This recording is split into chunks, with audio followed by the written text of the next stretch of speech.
Okay, looks like this is working. Hey everyone, welcome again to my stream. Tonight's going to be a short stream because Twitch was down for like a good while now and for a large area of the map, so yeah, I don't know if anyone's going to be online tonight, but we'll see. Let me just check. Twitch dashboard is actually up. Oh yeah, looks like it's up. Okay, so let's see here. So yeah, so a couple days ago started working on implementing the actual rendering of the vectors, which means implementing basically the part of the VIA chip that deals with drawing vectors, which is really cool. We have a nice OpenGL SDL engine going, and actually want to just show that. So it looks like something like this. So we start up. We got the usual debugger here. I just disable the trace, set this up and start running. And we have this little window here with a nice frame rate display. Name of the emulator, Vectrexy. Yeah, and so this is where we're at. I actually had some line drawing, but it wasn't actually working when I ended my stream last couple nights ago. I actually disabled it. It was somewhere here, the actual drawing. Where was it again?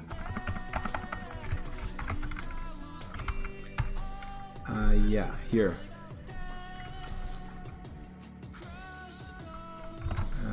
Let's see, it was something like pushback. What was I doing that again? Oh, here. Oh, in place back, yeah. So here, like, I'm adding lines. Now, currently when I do that, I get it doesn't quite look right, and that's completely expected, actually. Let's hit this again.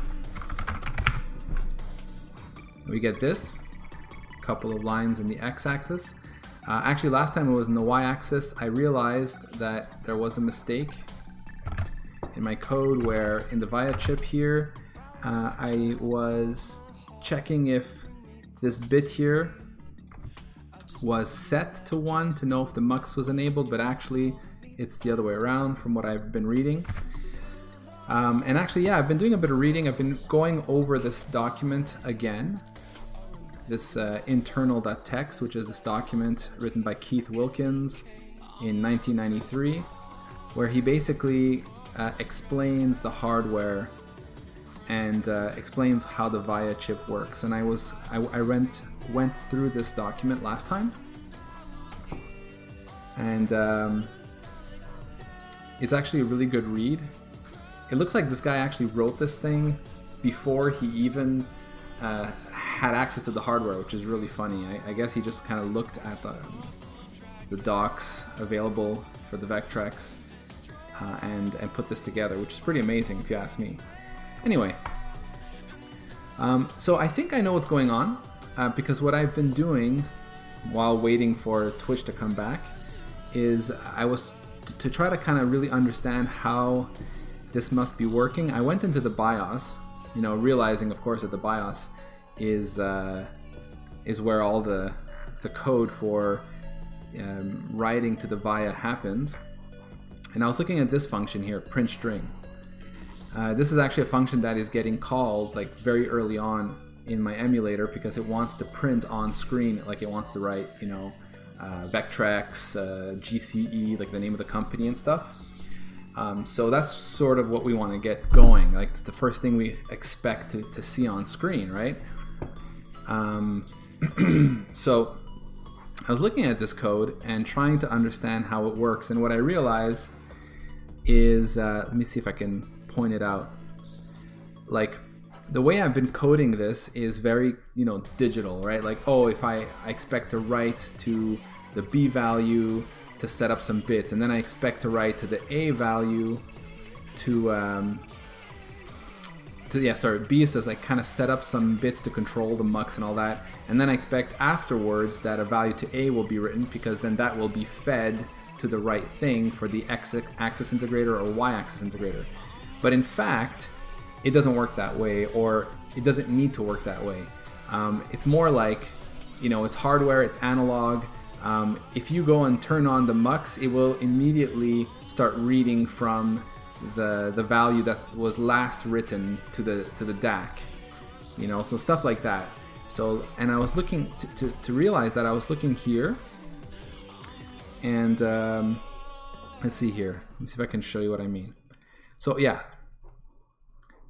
all the stuff here where we write the port via port B, this is basically, think of port B as the port that's used to control like which integrator we're going to write to and whether or not the mux is enabled. So it's like basically it's to control like where our values are going to end up. So that's really what port B is about. In fact, this might actually help to clear it up here. So here's port B, and then these bits explain, like, this actually is all the bits. The ones that we care about for drawing vectors are these three here, which have to do with the mux, and this last one here, the ramp. Okay, so bit 0 here, if it's set to 0, that means that the mux is enabled. And if it's set to 1, the mux is disabled. Okay. Now I tried to put. I made a little drawing over here. Let me see if I can. I don't know if this is gonna show. Let me see here. I'm gonna move this up. Yeah, that's pretty awful. But basically, what I'm trying to show here is that. Yeah, this is terrible. I really should like take a picture and do something. Anyway, whatever. Basically what happens is that when you write to port A, which is described underneath here, it just says via port A data IO register, right? So what it says in the docs is that when you write to port A is directly connected to the DAC, to the digital to analog converter. As soon as you write a value there, it's going to be like immediately converted to an analog signal, and it's going to be sent to whatever is determined by what's set up in port B here. So for example, say the mux is disabled, and there's a value sitting on port A, like on the DAC. That value will immediately be fed to the x-axis integrator when the mux is disabled, which is sort of what I'm trying to show in the bottom of my picture here. Like, see this here? Okay, so port A, and the port A value goes to the DAC, and then basically based on whether bit 0 of port B is, if it's like set to 1, it means that mux is disabled, it'll go to the x-axis integrator. And if it's set to 0, it'll go to the mux, and then the mux has basically 2 bits in port B, which are over here, that determine which of the 4 output pins get written to. And so if it's 0, 0, if the values are 0, 0 in these 2 bits, it's going to go to the y-axis integrator. If it's 0, 1, it's going to go to the XY offset value. If it's 1, 0, it'll go to the brightness, the Z axis, and if it's 1, 1, it's going to go to some sound thing that I don't care about.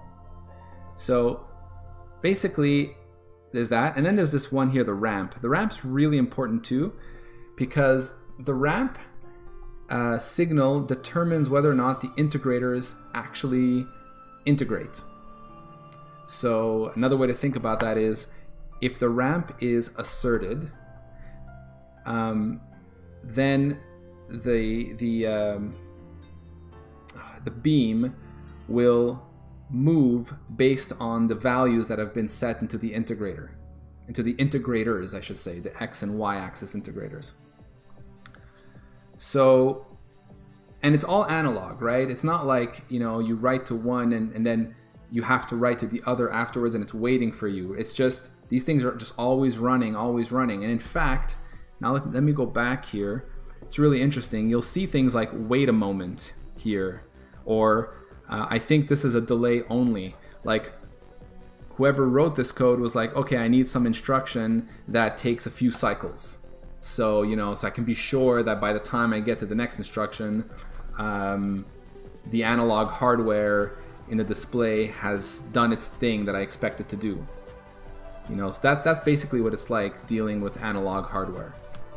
Or so I'm learning, because I don't know anything about this stuff, but it's really interesting. So let's see if I can explain a little bit what's going on in this code. So, so this code wants to print strings, right? Let's see if we can read this. This is the routine which does the actual printing of a string. The U register points to the start of the string. So it's actually an ASCII string, and the U is kind of like it's basically a pointer. We'll have the address to it. While C8 to A contains the height of the character cell, and C8 to B contains the width. So these are referring to memory locations that you must write to before you call this function to specify the width and height. Is that right? Character cell, it contains the width of the character cell. And then the string is and then the string is terminated with 0x80. So instead of having a null terminator, it'll be some ASCII string, and then it'll be a 0x80 at the end. Excuse me. Okay, so the string is displayed by drawing 7 horizontal rows of dots.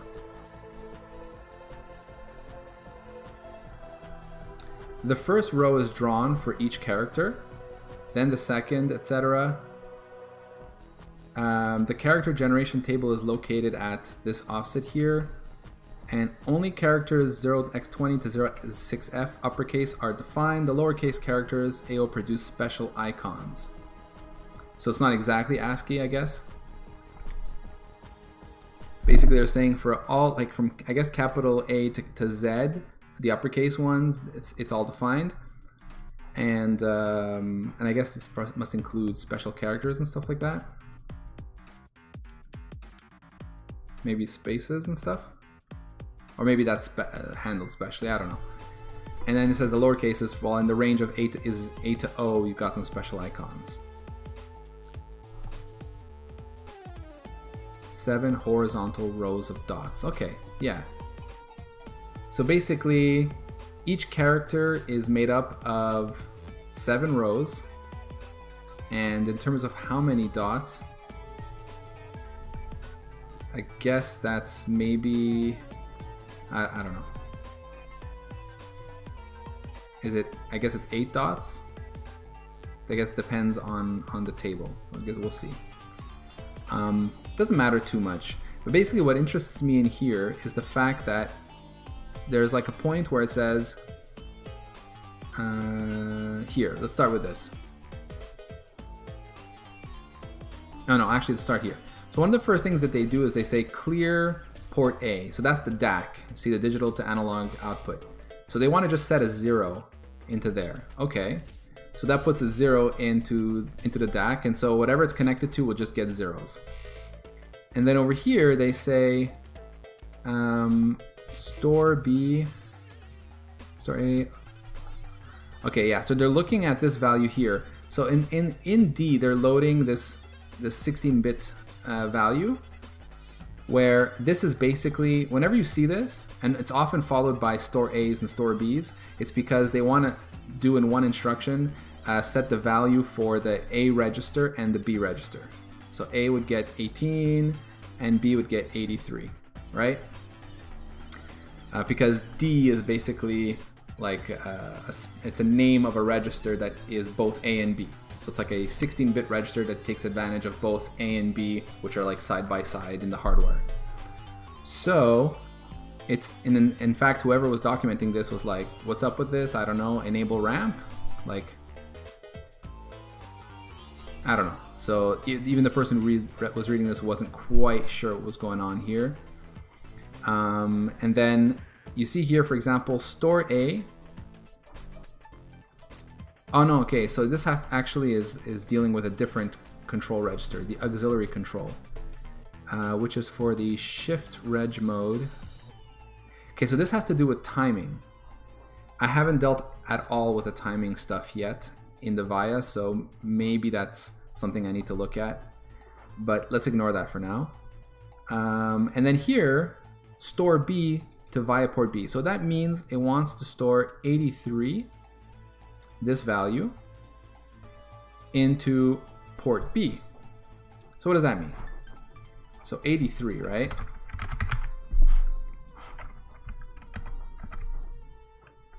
So if we just write 83 in hex, and we look at it in binary, it's this here. It's 1 over here in bit 7, and then 2 1s in the low 2 bits. So what this means, you know, if we come back to this here, and we look at port B, we're saying bit 7 means turn on the ramp, which means turn on the integration hardware. Let me make sure I'm right about that for the ramp. Is it the opposite? No, sorry, it's the other way around. Turn off. If you see a 1 here, it means turn off the integrator. We don't want the integrator to be running right now.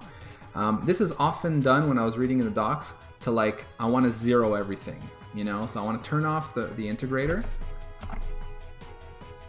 Okay. So update ramp, meaning set it to 0, like turn it off. Set it to 1 to turn it off. I hate all this inverse logic, but that's what it is in hardware. A lot of times activating something means pulling a signal low. So that's what we see here. And like deactivating it means letting the signal go high. So we're like deactivating ramp, which means we don't want integration. And at the same time, it says set mux channel to 1. So that's actually referring to this bit position, like the 2 here, bits, not bit 0 that has a 1, but bits 1 and 2, which is 0, 1. That basically says set the mux channel to 1, which is the XY offset. Okay? And the fact that this is a 1 here is interesting because setting a 1 in the last bit here means ostensibly that we are disabling the mux. Okay? And indeed, this is where it's so yeah, so 1 here means the mux is disabled, which means that the output right now is the x-axis integrator. So what that means to me is that after this instruction executes, the value 0 that was written in the DAC earlier here should make its way into the x-axis integrator. Because when the mux is disabled, the DAC is connected to the x-axis integrator and the value should go there.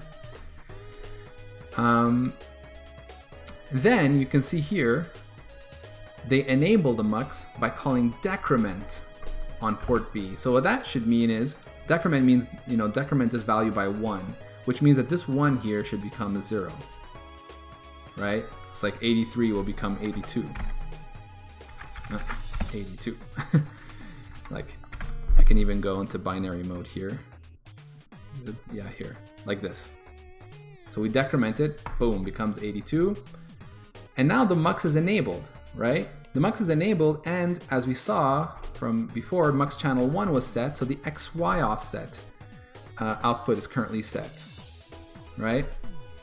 Which means that the value 0 that has been sitting on the DAC and is being output now makes its way into the XY offset, right? Okay. Then it starts to get a bit more interesting. Once again, we have this low D, 80 and 81. So this goes into A, 80 goes into A, and 81 goes into B. Then here's a NOP. Wait a moment, you know, probably to make sure that the enabling of the mux really happens, and to make sure that that value makes its way into the XY offset. Then we increment back. See, we had decremented here. Now we increment port B to once again disable the mux. So that basically will bring this back up to 1, which right means 83, and now mux is disabled, right? So if the mux is disabled, that means that now output value should go again to the x-axis integrator. Now we store B, which means this 81 value, into port B. So now this here will change from 83 immediately to 81.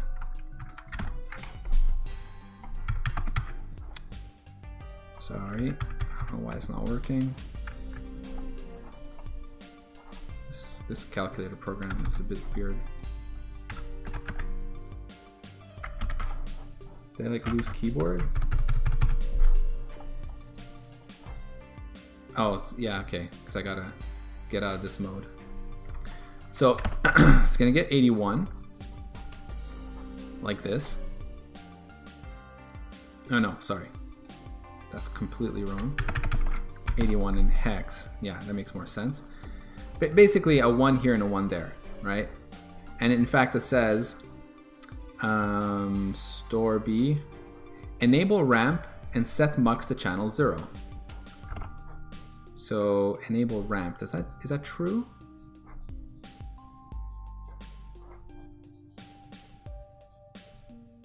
Yeah. Enable ramp, meaning set bit 7 on here. Does that make sense? Ramp, yeah. And if I check here, yeah, that's the thing. It's really not super clear.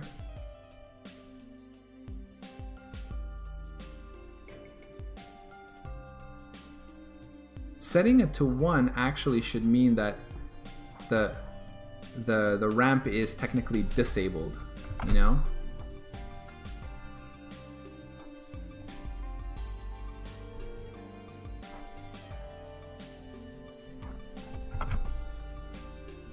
From what I've read, and that's what I have in my logic here, that integrators are enabled while the ramp line is active low. So maybe they mean is enable the bit, which actually disables integrators. Maybe that's what this means. Enable the ramp bit to disable the integrators. You can see why this is like really painful, right? I'm just gonna draw that here on my,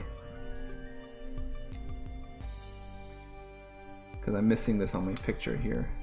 Port A should connect to a ramp.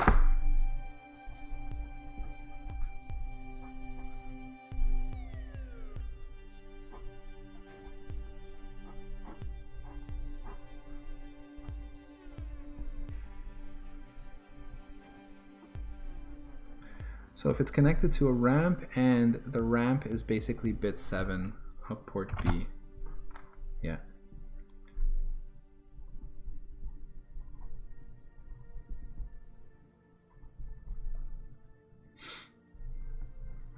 I have to draw this because it's very confusing.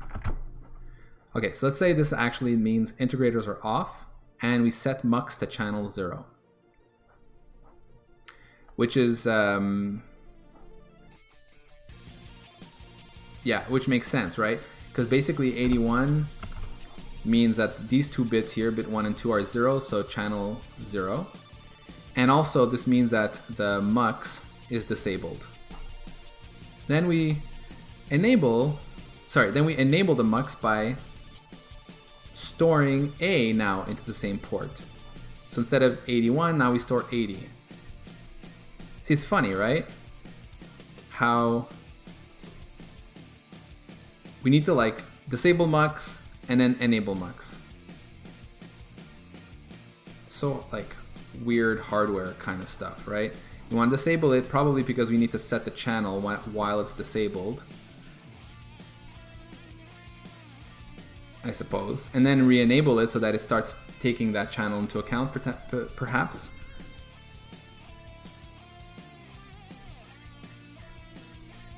Then there's some kind of delay, and then there's an increment on port B.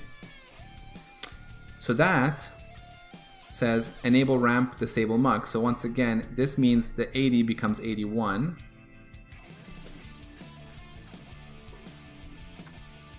I'm kind of disturbed by this enable ramp. It feels like, from what I'm reading here, yeah, because in here it says disable ramp, right?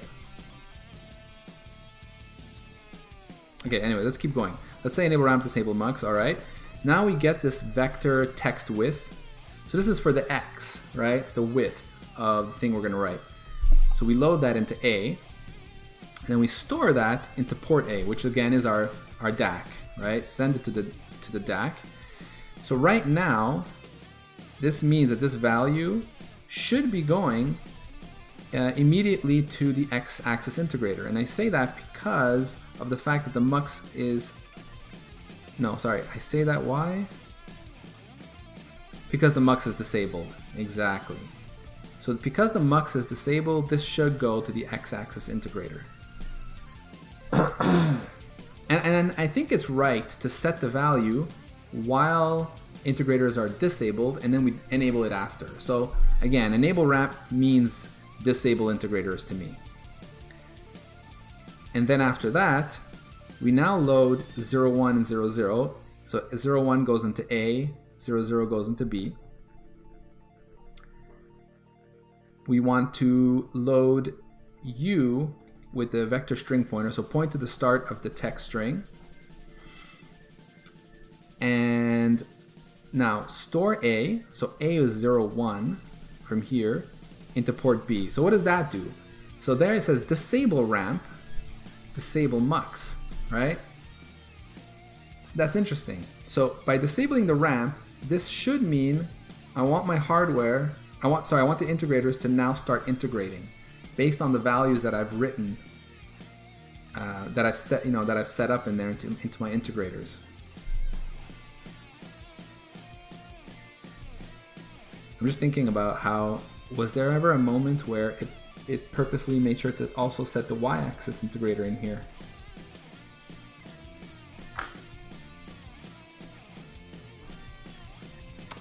Basically, I would have had to do that by setting, oh there, set mux channel to 0, there, okay. Right, yes, that's it. This here would have set the mux channel to 0, which would have written to the y-axis integrator. I think I said before XY offset, but I meant y-axis. So yeah, we've written a 0 to the y-axis. We've written our width to the x-axis integrator here. And now we disable the ramp, which means go ahead, integrator. Start moving the beam to the along the screen to where I want it to go. I was gonna say to the specific XY, but you don't really do that. You just kind of set up these velocities and the integrators, and then you gotta like pulse it, And I wonder where that's actually done. There's a little branch here.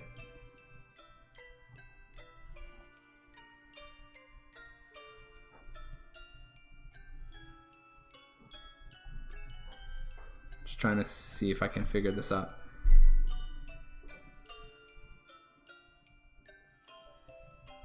Save in the shift register, get next character, go back. Like, how does it know?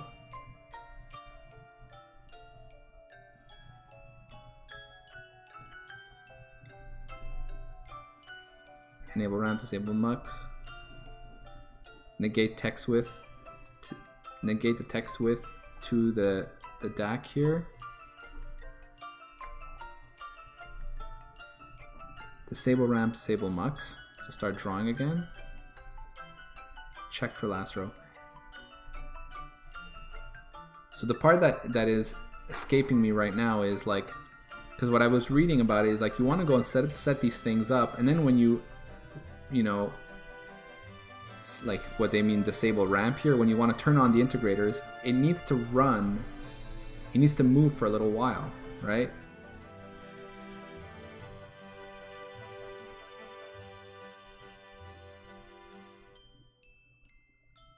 Like, how does it know when it's done moving?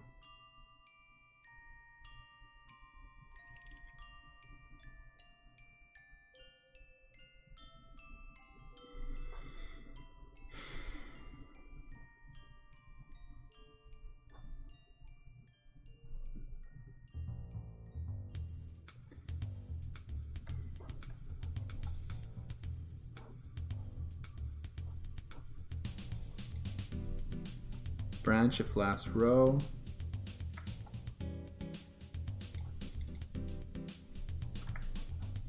delay some more. There's lots of delays here.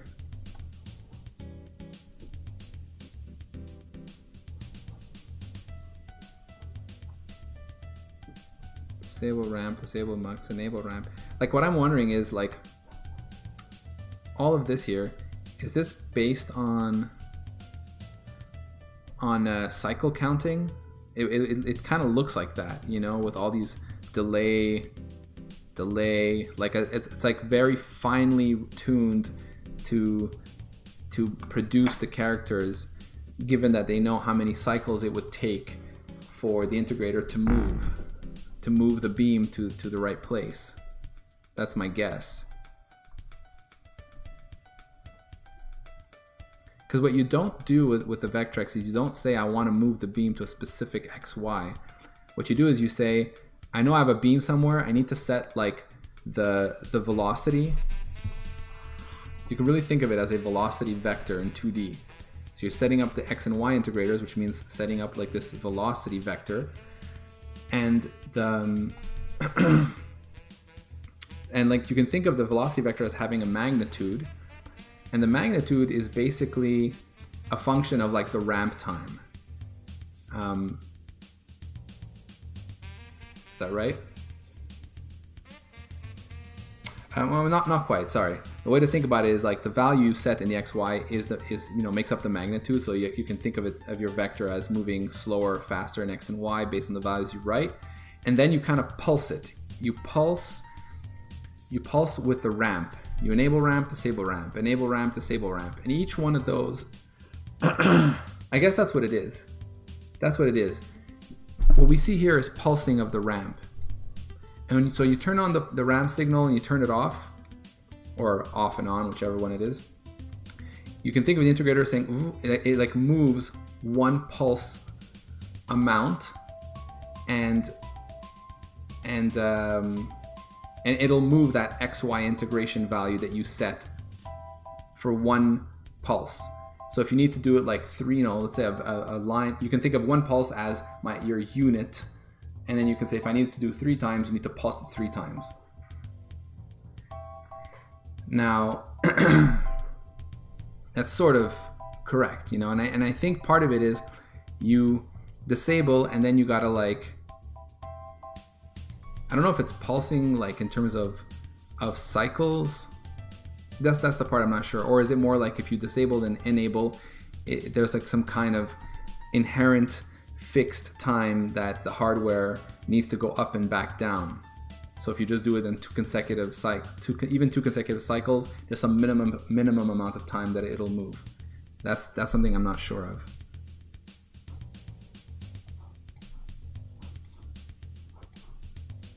Let's see if I can figure that out.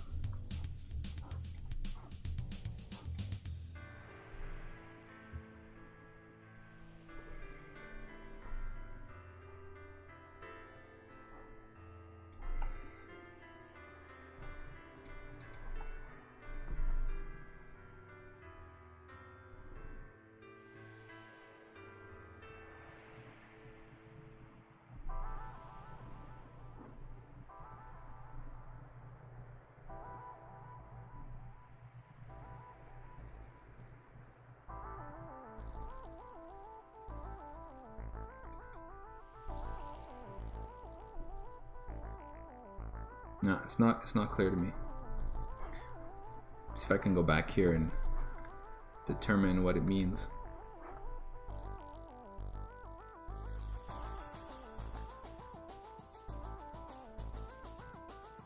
So this is what I say. Be warned, there is no enable control in the DAC, so whatever value you present will be converted. The DAC output connects to the input of the multiplexer and the input of the X-axis integrator.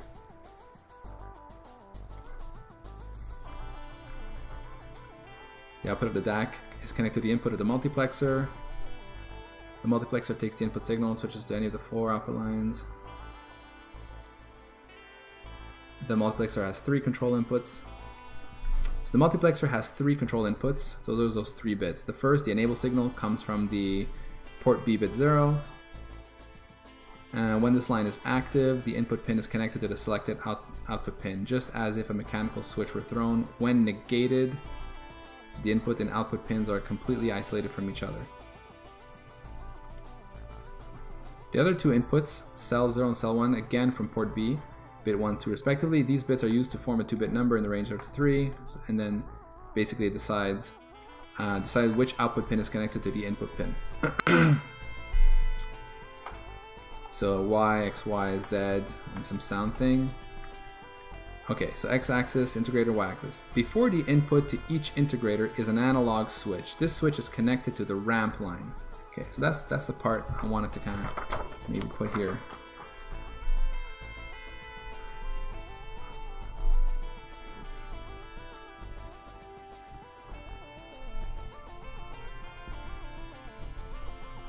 It says, which is basically port B bit 7.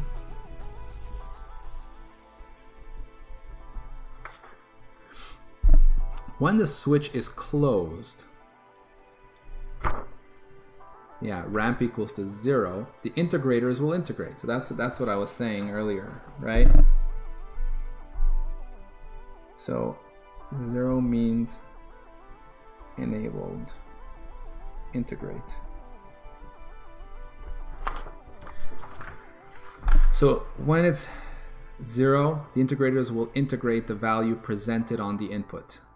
When the ramp is negated and the switch open, no integration can occur, and the integrators will hold their current value. The output will follow the following form. So this is an actual integration. For the XY integrators, R is equal to this, and C is basically a really small number. And from what I understand, it's small enough that, for example, C times R here means we can practically just ignore this, which is why here we get minus.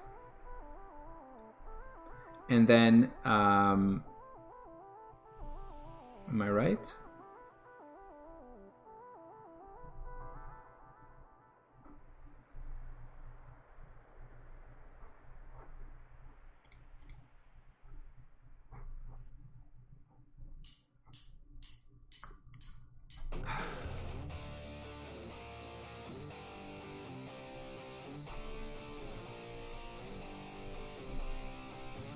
Anyway, basically it's saying that we have 10,000 times, so Vin is basically like the current integrator value. And so like it's either the X or the Y axis integrator, and then V offset is that offset, XY offset value that you can set, which is basically used for scaling. And then integration time. So this is like how long. And this is where what I was saying about time and pulsing and all that. This is like how long is the integration enabled for, and while it's enabled, it's going to keep doing this and constantly. It's a feedback loop. Whatever Vout was initially will be overwritten with a new value over time. Assuming that the full deflection voltages. Okay, we can calculate the beam movement. This is always a relative movement based on the last position of the beam. If you want to be sure of where the beam is, make sure you zero the integrators first, then you can be sure the beam is at 0, 0. Alright?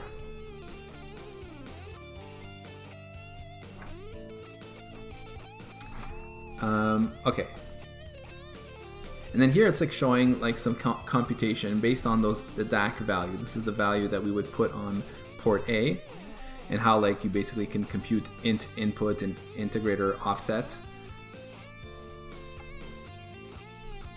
The 10/256 comes from a 10-volt possible swing on the DAC in 256 steps.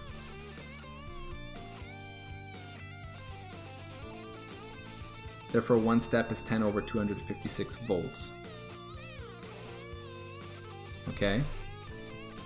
And I guess that's what I was saying earlier about like there being this concept of a step for the integrator.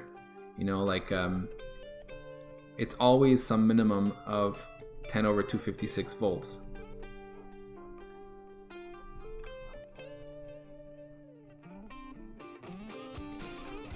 Now, it says here, and I think this is a mistake there because they say delta x, and then they do this computation, but they put the plus x here, and I think that's wrong. I think it's just supposed to be like, you just ignore this. You compute a delta x by doing that same thing we see up here, but without the initial x, and then you add that back into x here. And assuming the Vectrex usable screen area is 8 inches, which converts to 20.3 centimeters, this is equal to 10 volts of swing. And he says here, note 8 inches is a guess. I don't have a Vectrex screen to measure, so please correct me if I'm wrong.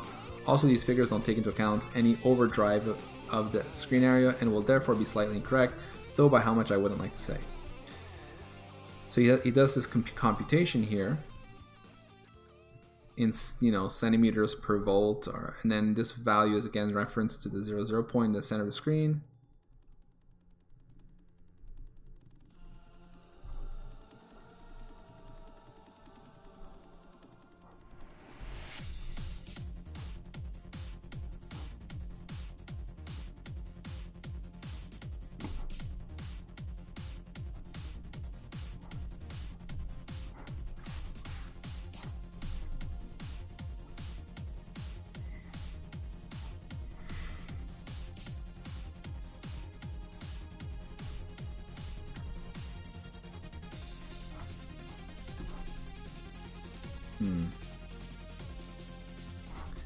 So the ramp signal controls the integration time described in the previous section. This line is an active low signal and is connected to the 6522 port bit 7. Yeah. So active lows, that's what I was saying. Alright. 0. This line is connected to the CA2 line. It's used to basically 0.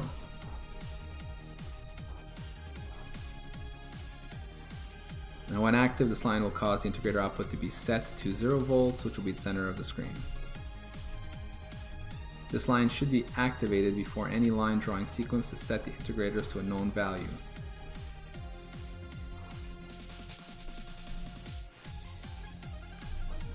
Okay, this is the brightness, blank. Yeah, this is to override the brightness. So the main basis of the vector drawing, as we've seen, is the x and y integrators. The z-axis brightness is a passive system and easily understood. Just in case here's an analogy. Okay, so he goes and kind of explains this as an analogy by using like the kind of a water pressure tank analogy, which is actually pretty good from what I understand. The idea is you can think of the DAC as a tap, and that the value we write to it is water pressure. And the water pressure is basically the value we feed to an X or Y integrator. And an integrator can be thought of as a water tank. So yeah, actually think of the integrator as a tank with water in it. And the level of the tank, let's say there's 2 tanks, one for X and one for Y. And the level in there determines the current X and Y on the screen.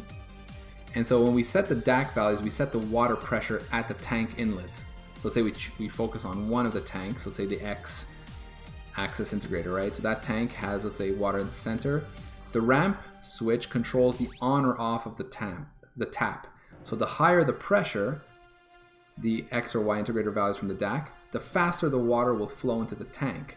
So that's where like the whole like velocity part comes in, right? If we put a high number into the DAC, that's like high pressure, and when we turn on the tap, meaning the ramp switch is low, then it starts to fill the water quickly, right? And that's it. It says the water level is the vector position. And we have 2 tanks, X and Y. So you can see we have 2 ways of regulating the water levels, the water pressure and the amount of time we leave the tap on for. Halfway down the sides of each tank is a valve marked 0. We always start with our tanks half full, and after we've poured our water in, we can open the 0 valve to dump out excess water and bring ourselves back to the 0 points. That's to basically understand the analogy of the zeroing bit. But our system has a twist. We can set the input taps to a negative pressure and suck water from the tank. So that's basically to lower it. And when we open the zero valve, water will flood in to fill up back to the midpoint. So that's just to explain the whole positive and negative aspect. Our system also has a few minor problems. Our tanks have holes in them and slowly let the water out back to down to the middle level. And the pressure we set on the tap slowly fades away. So we must always zero and set the tank pressure before a flush fill cycle. It's in this manner that we can push the CRT beam around the screen to create the vectors we require. So then this goes again, and I know I read this all last week, but I gotta read it like a million more times to really cement it in my brain, so bear with me. So what we do is, to draw a vector, is we say set the blank bit to 0. I wrote these notes here, so we disable the blanking.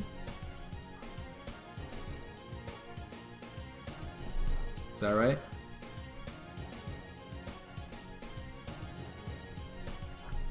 I think actually I got that one wrong.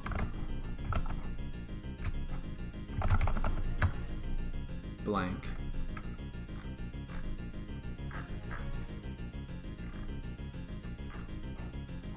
Blank here.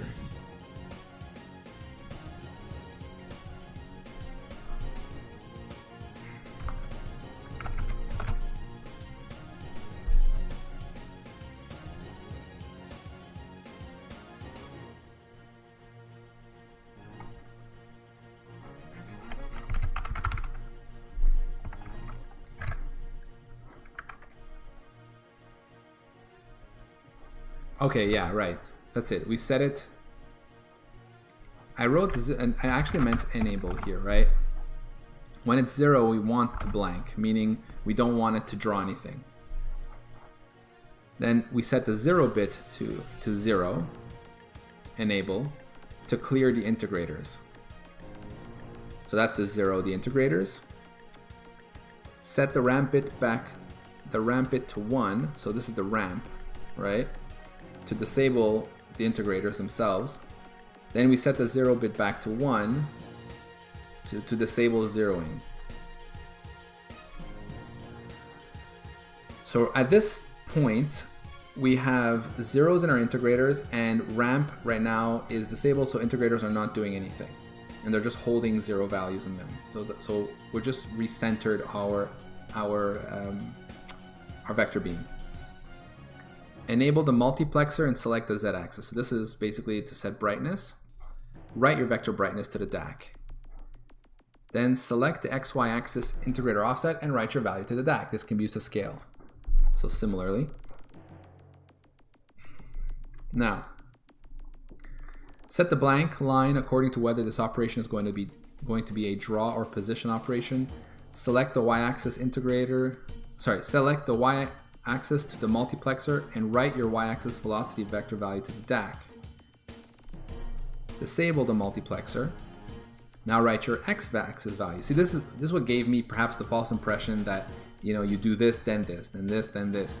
But in fact, it's not really like that. You know, you can do this in almost like, you could say set a value in your DAC and then kind of pulse the multiplexer on and off to feed the current DAC values in there, which is what I'm not doing right now. Then we set ramp to 1. So basically, ramp 1 means disable actually.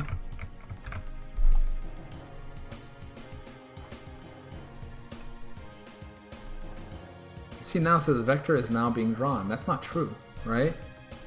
This should be set to 0. Because now we want to draw. And then set ramp to 1 to bring it back. This is garbage.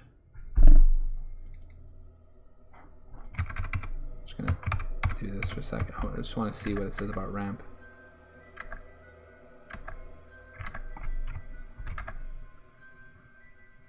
It is an active low signal, exactly. See, it's only active when it's low and inactive when high.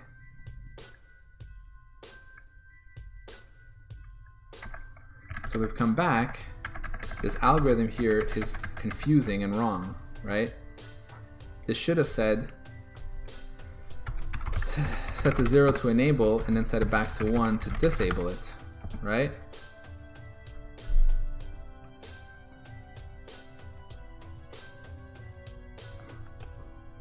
That would make more sense to me. Then vector as finished. I mean, we can loop this like this for each one. Now, how long does this get enabled for? I don't know. This is where the pulsing stuff comes in, which he talks about below. And when it's all done, then we set blank to 0 to stop any more info being drawn. So we want it to go into blank mode so it doesn't draw anymore. Because blank was set. Yeah. Maybe the blank line was set if we were drawing or not up here.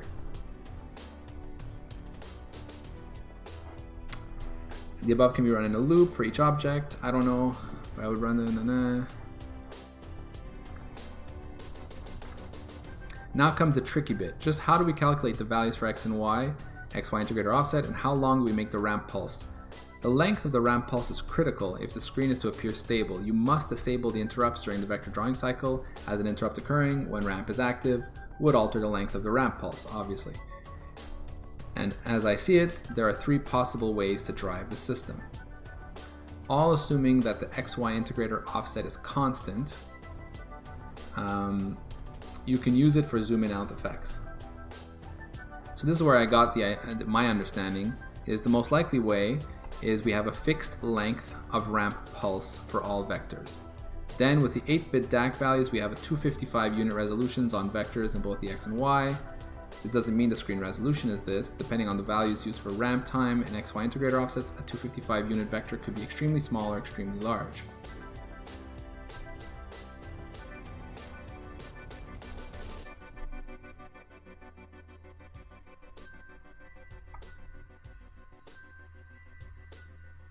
Okay, right.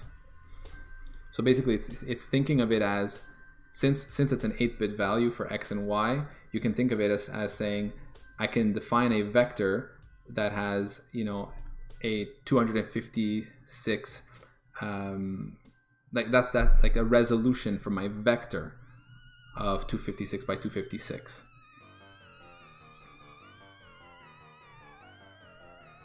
So basically it's like its magnitude. And because everything is done relative to the last integrator position. Okay. I reckon this method involves the least calculation. You fix ramp, and then set the unit length with the xy integrator offset.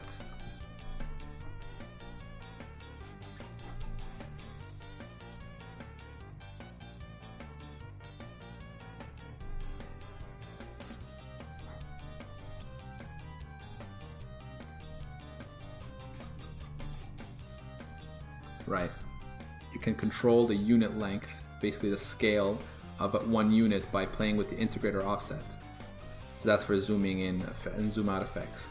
That makes sense to me, although it still doesn't answer the question of how do you pulse the ramp.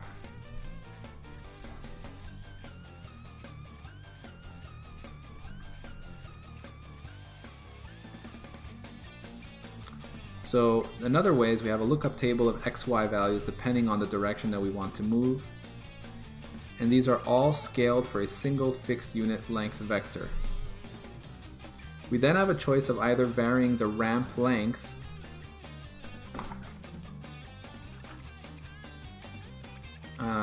or xy integrator offset to produce the length of the vector we require.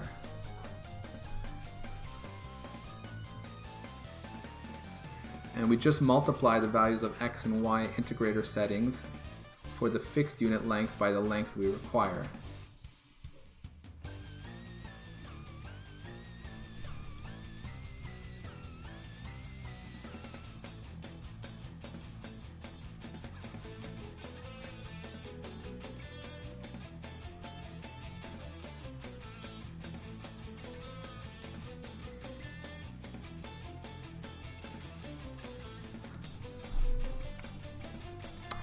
Decision 1 and 2 look the most promising. They restrict the number of variables. Using a fixed value of ramp would seem the easiest thing so that we avoid any problems of CPU cycle counting to get the required ramp settings.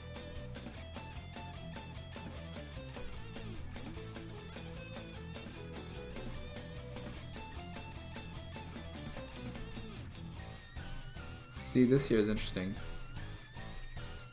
Using a fixed value of ramp would seem the easiest thing so that we avoid any problems of CPU cycle counting to get the required ramp settings. The sentence seems a bit incorrect here.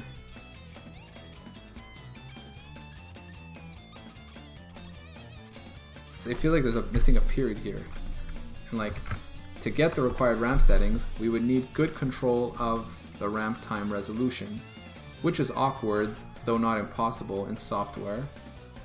But what I don't understand is what it means we avoid any problems of CPU cycle counting. How so? Because how do we fix the value of ramp? It's just something we turn on and off for a certain amount of time.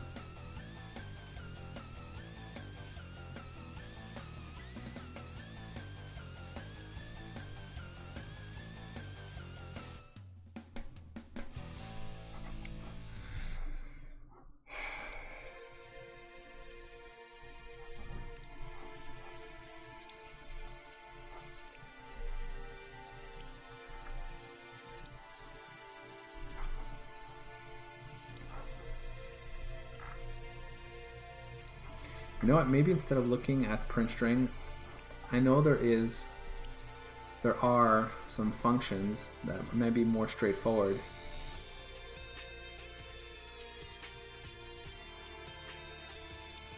And maybe that will clear up a bit of this for me. You see here.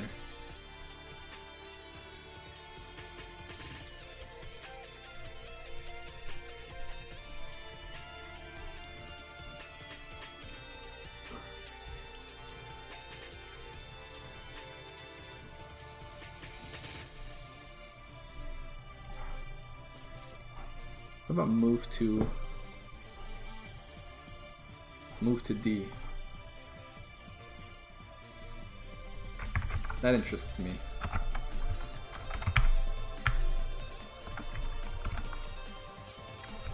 F3, 1, 2.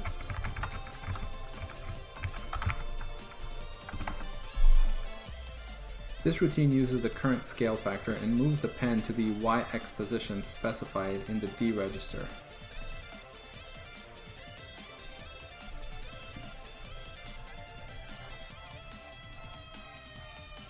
So A would contain the Y coordinate and B would contain the X coordinate. So basically high byte is Y, low byte is B for D.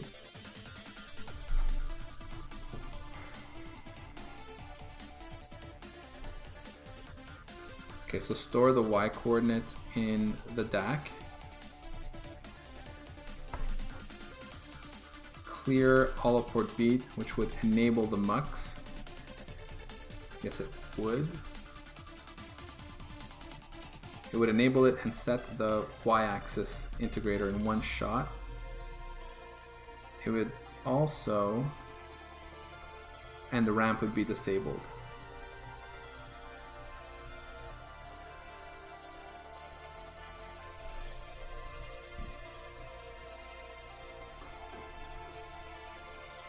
No, the ramp would be enabled.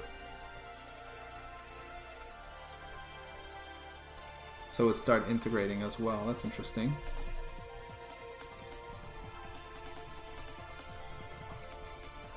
Save the D register on the stack. Now we load into A, CE. Blank low, 0 high. Why is this a question? Oh. Now we store that into the control.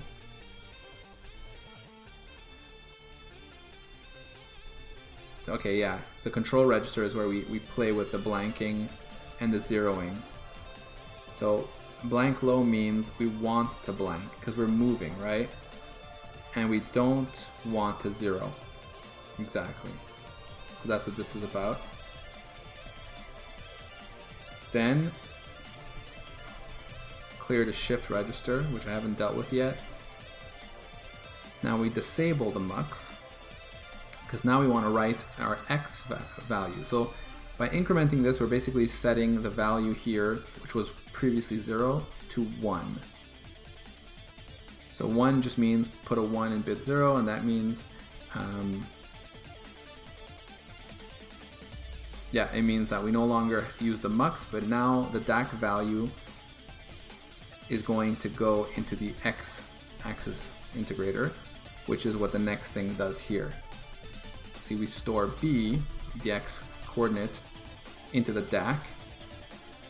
So store x in there, which then makes its way into the x-axis integrator. Okay. And that's interesting here. See, clear the timer. Timer 1, count high.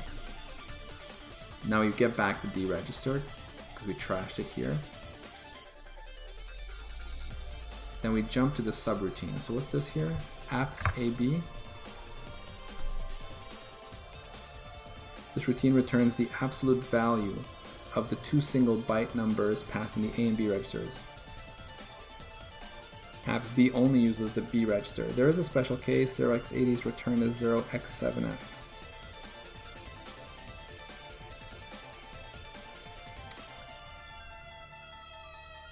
So basically we want to make these positive numbers. I wonder why it wants to do that. Okay, so let's say we passed in -10, -20 for where we would like the beam to go. This would make them, it would now make them 10, 20.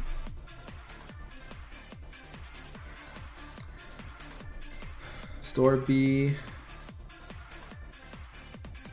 over the user stack at offset -1 and OR A onto that value.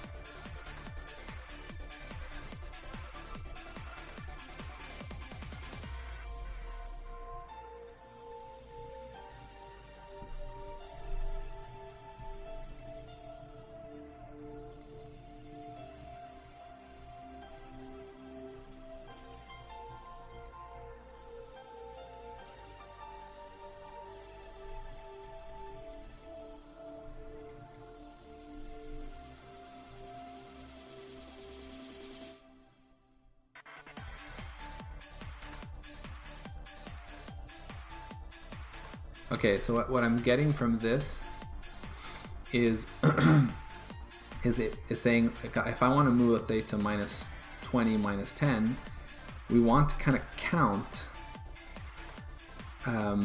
that many movements, pulses, units. That's what I'm thinking here.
Hey Nikem, how's it going, man?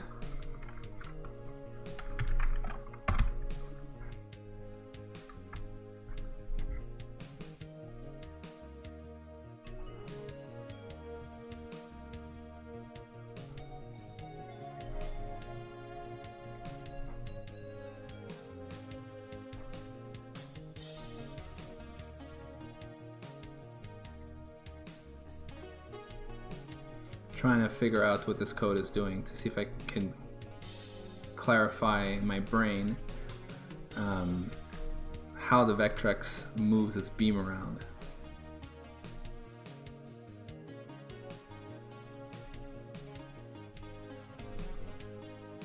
Don't really understand this code here. Like, I understand that we get back here, we get back the xy values, or yx values I should say, that were input, and we make them into absolute values. I see that we're storing b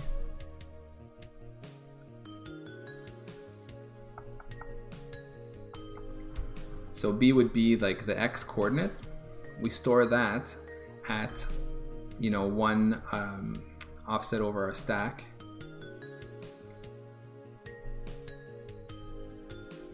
Which is also interesting because it, oh, okay, I see why. Basically we're trashing what we had. No, because we pull it here.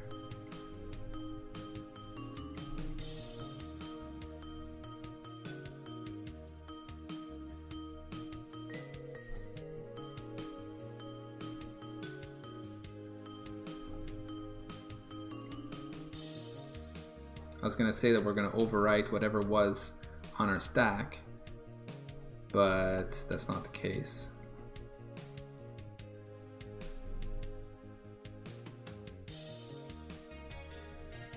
Oh, I guess this just means okay, this is just some scratch space. Because actually, yeah, the stack grows downwards, so we're just writing to like 1 byte below the like where the stack is pointing, we're just going to write to the byte below it. That's interesting. As opposed to like push pop, we just say we write to it as a little scratch space on the stack. I suppose that's what that means. Okay, so basically we store b, which is the x coordinate, but it's been turned into an absolute value into this little scratch on the stack. And then we OR the value of a onto that. So I guess that's basically like adding the two, right?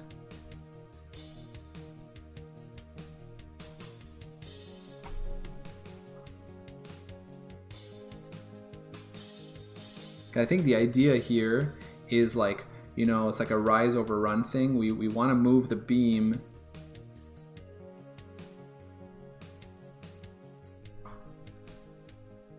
Nick M is asking, thoughts on why the stack builds down?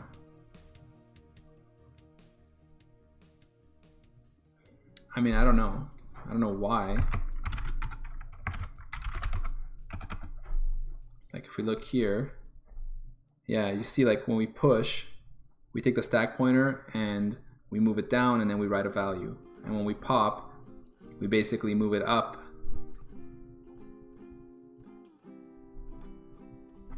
You know, down I mean, you know, backwards, right? When we write. So that's why writing to -1 of where the stack is legit. You know?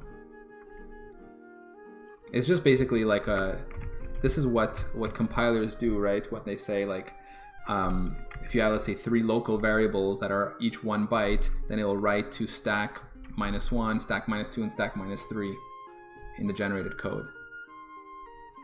We can think of that as our stack frame for the scope of this function. So here what I was thinking is we take the absolute value of a and b, so the x and y values where we want to go to, and we OR them together. It's a bitwise OR. And that, like if we were, let's say, moving to 20 and x, which is this here in binary, and we were to OR this, can I do that in here? Yeah, OR with 10 in y, sorry, in x. See, we get 30.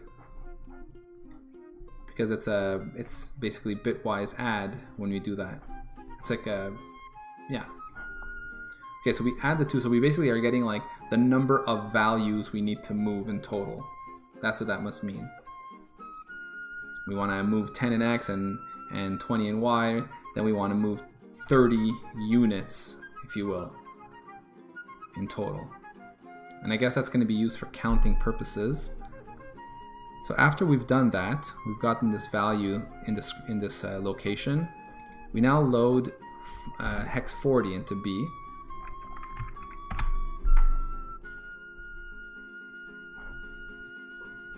And then this is the part I don't quite understand. We compare A against that.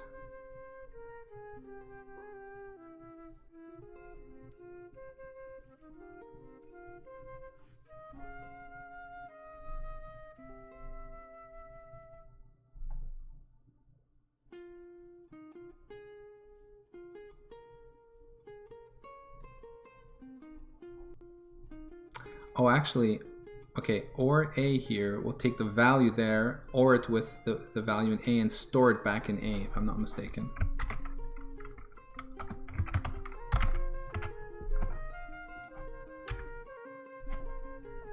Yeah, it writes it back into the register.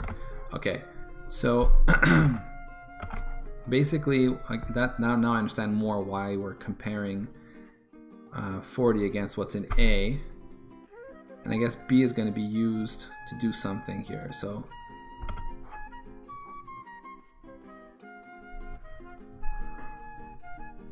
And again, I'm looking at this, and this value is 64 in decimal. And is that interesting?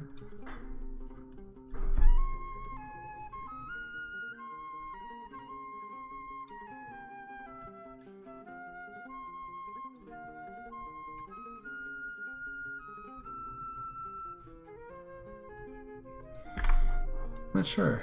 It doesn't really make a lot of sense to me yet. And it says branch of less to here. And I assume this is basically our exit condition, so we expect it to not be less than.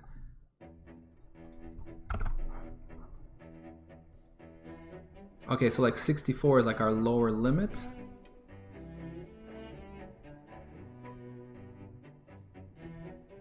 So maybe 64 is our like.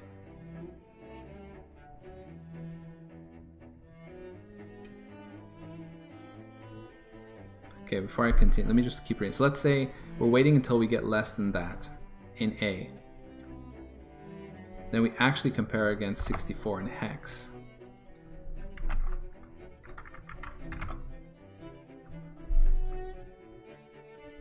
Which is 100. And if that's less, then we come to here. Otherwise, we put in an 8 in A, and we branch to there.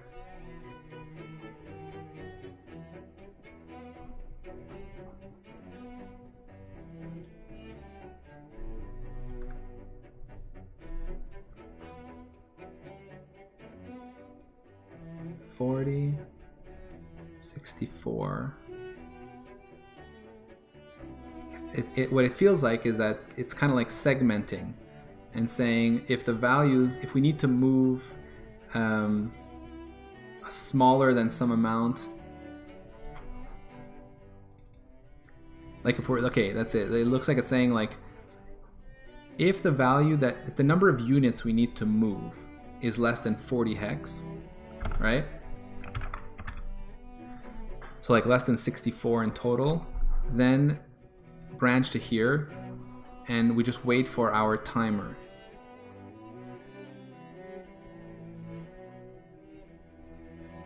And this timer here, what does this do? Bit B. Okay, and B, we saw load B here, load B was 40 here. So we're going to wait until our timer counts up until it hits, like until we get a true value, like until this bit is on. Yeah, that's it.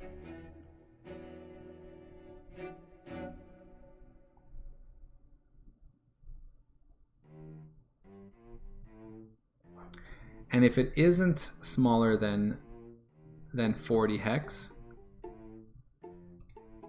Then we go into the next segment, which is 64 hex or 100 decimal. Now if it's smaller than that but greater than 40, now we come to here where we say wait for timer 1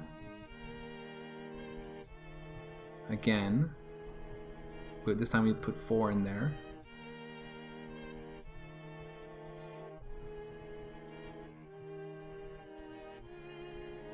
And then branch if equal to there.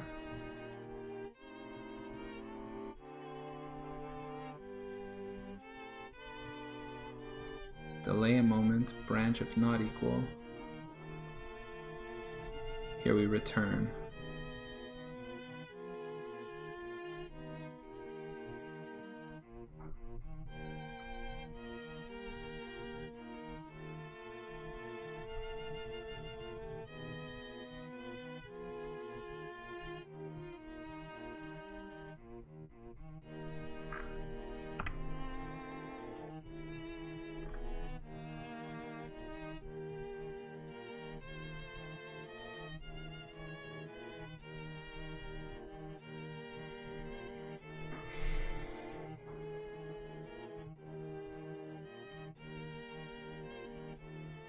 And if it is greater than 64,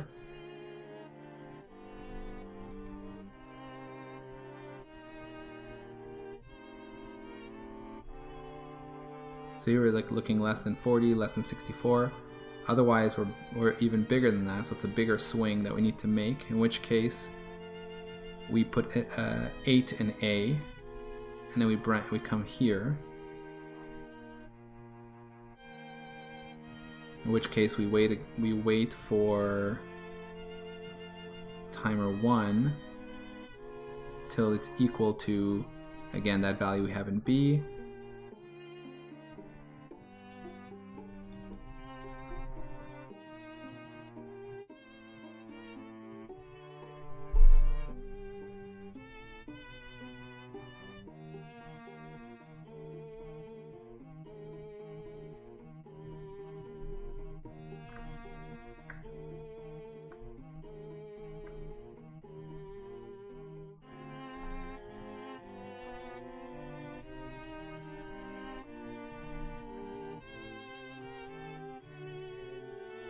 What I don't get here is it says branch if equal.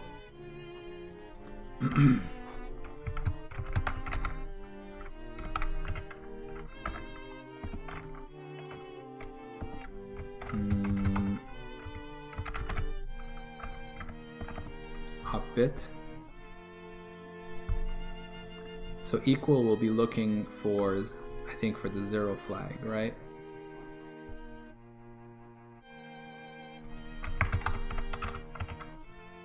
That the 0 is not equal. So 0 is not set if it's equal.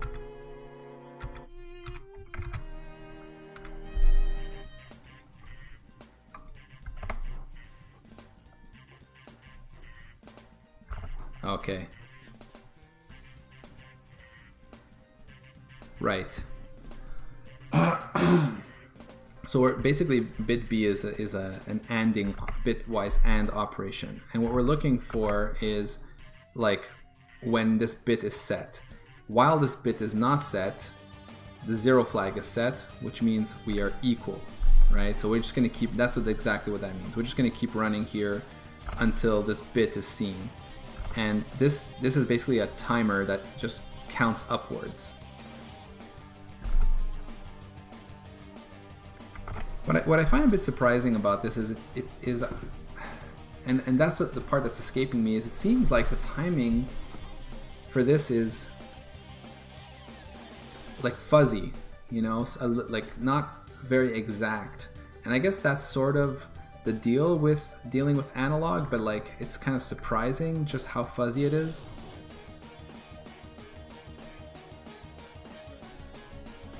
Like it's saying I need to set my integrators to these values to move it there, and then we're going to do some counting.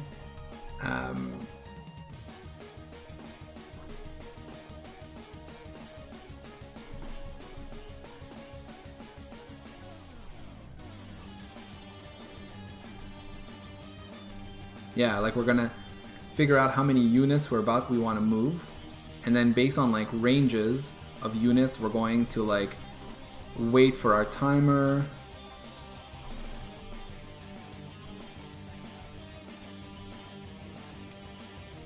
Some arbitrary amount of time.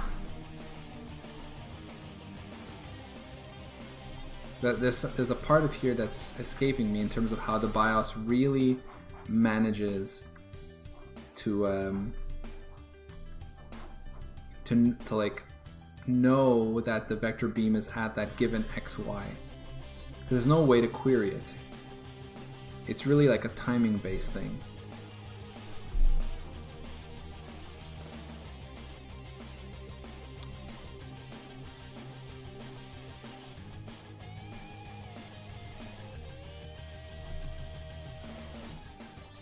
And there's another part here that I don't quite see is when it's finally done moving, I would have expected the integrator to be turned off.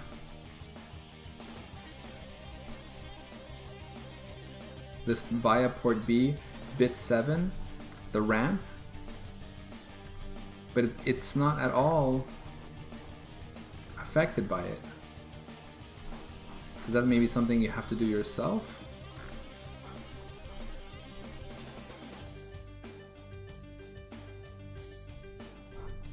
I guess that's it. There's some kind of contract here.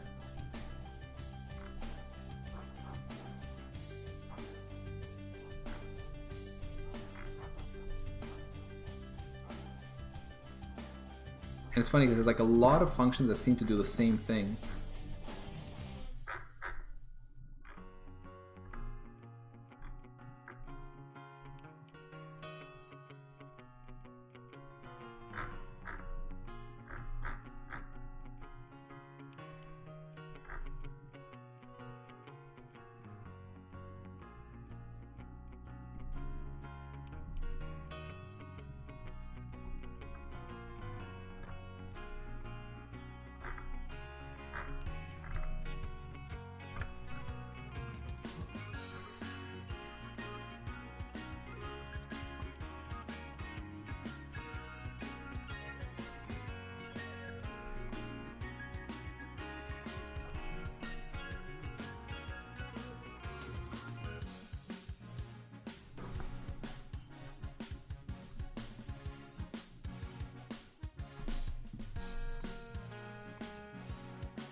Gonna try a little hack here.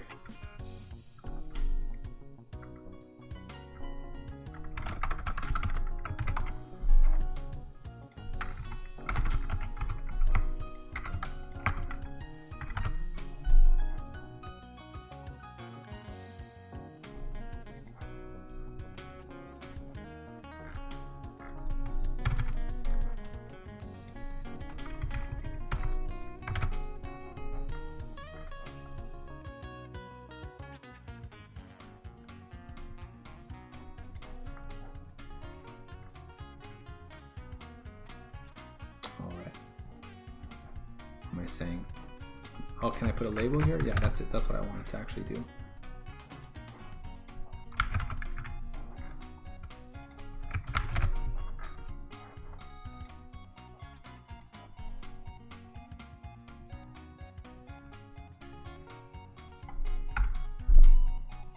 Let's try a little hack.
Not what I expected.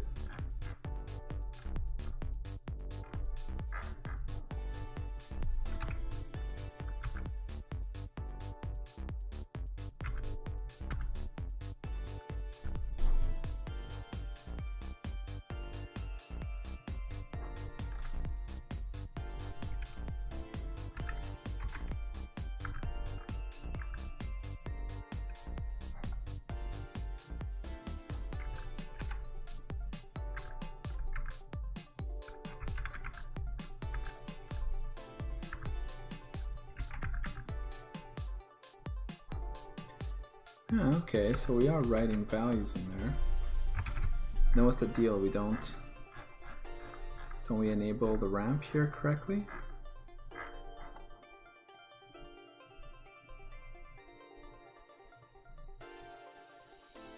So what I'm doing with my hack here is I'm saying whether B or A is written to, I always want to update the integrators. Like, this is totally not how I should do it. I'll refactor this out into its own function and all that.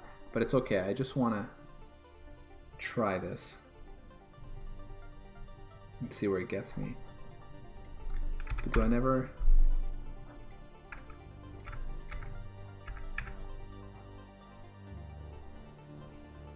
So blank is true, so that's not going to help.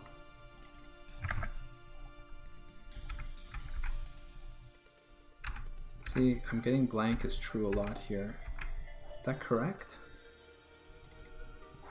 What's my peripheral control look like? 110. Seems to imply that we want blank. Does blank ever become false?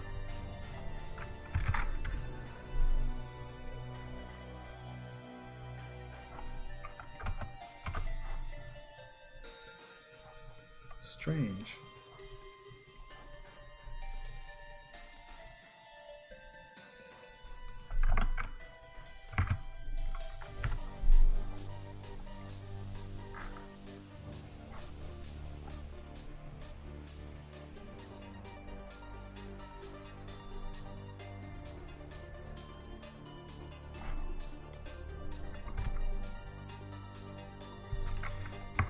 Just out of curiosity, let's say we don't do the blanking, just to see.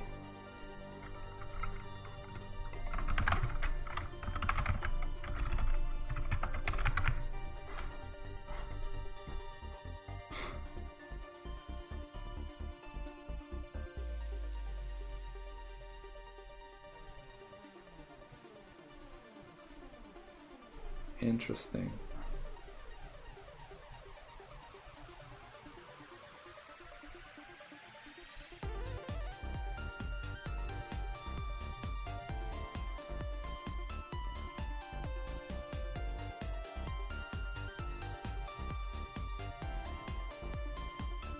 That's really weird and interesting.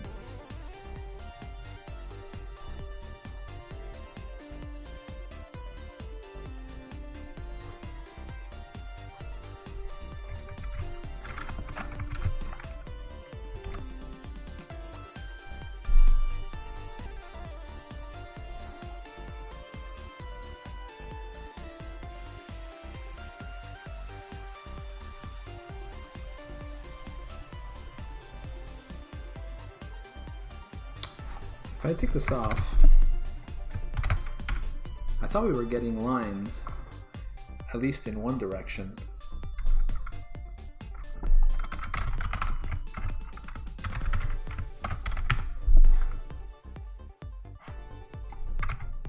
Yeah, see, like we get these lines here, and like if I put a blank is true though. Not always, you see?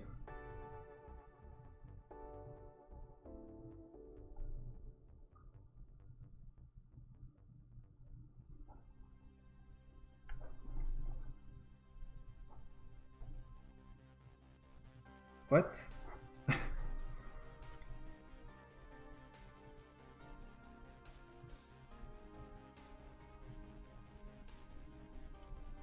Oh, this should be and, right? What the hell was I thinking when I wrote this?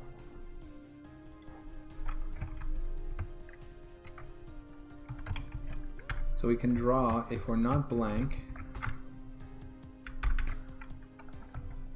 and brightness is basically greater than 0.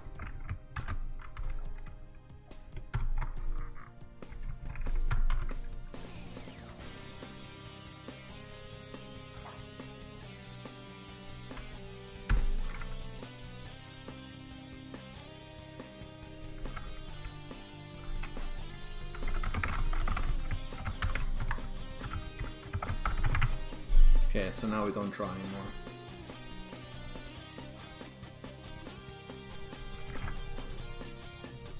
On the assumption that basically this is really what is meant by blanking. I'm not even sure about that.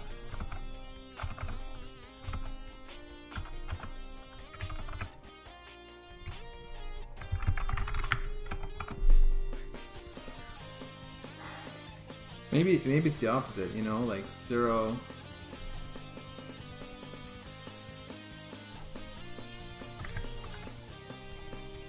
Let me see. Maybe I can tell by looking up.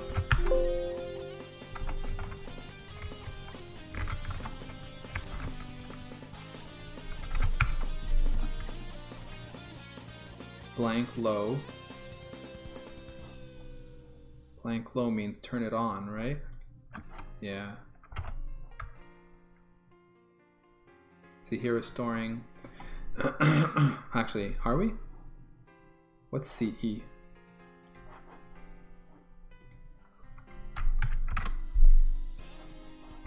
So CE is this. So based on here, blank would be bits 5, 6, 7. So 110. So 110 means low. And yeah, basically 110 means we blank low. Meaning we want to blank. We don't want to draw because we're moving. So that does sound right. The question is, like, when does it ever become 111?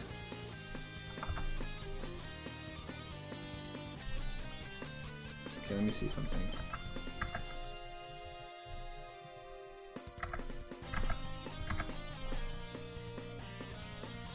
CE.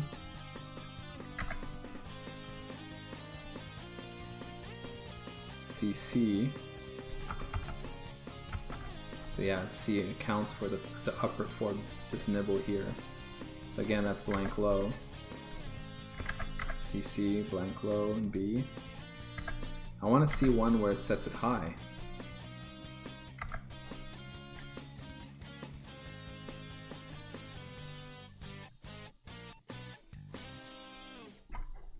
Okay, surely there's gotta be some code that actually sets the blank.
So basically what I'm seeing is that no code in the BIOS here sets blank to high, meaning we don't want blanking.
See, 110, 111.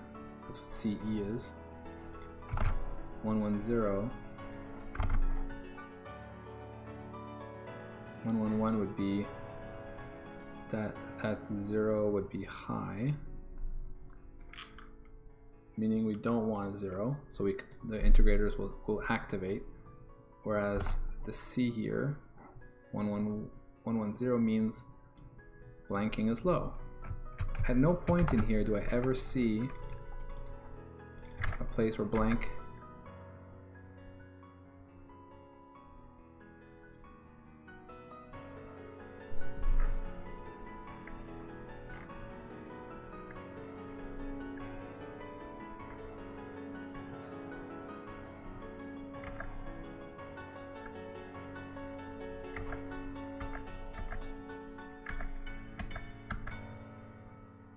no.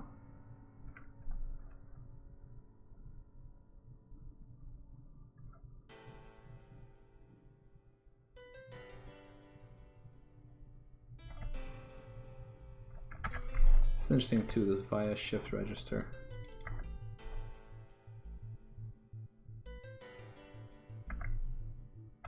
Yeah, nowhere. I never see the via control get affected that way. The only thing I can wonder is it the shift register that somehow shifts into the control? I don't think so. I think, from what I understand, this is just used to like draw patterns. You put a pattern and it'll draw the bit pattern, and then it'll keep shifting to read like the 0th bit shift read to basically draw the pattern, and when it's empty it's over. Like you have basically eight draws using the shift register or something.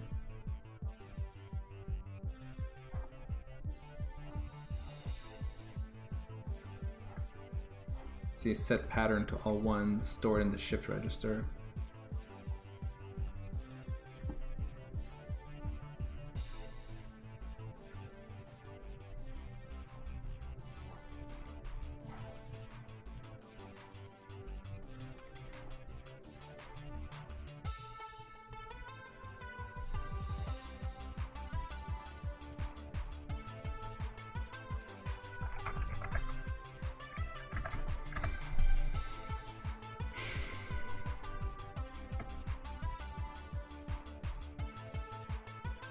Okay, well, that's it.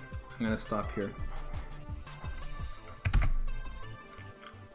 I feel like I'm missing something very important here to understand how drawing works. So I'm gonna do some more searching, more reading, and hopefully by next week things will clear up and we'll make a bit more progress. So those of you who watched, thanks a lot, and hope to see you guys next stream.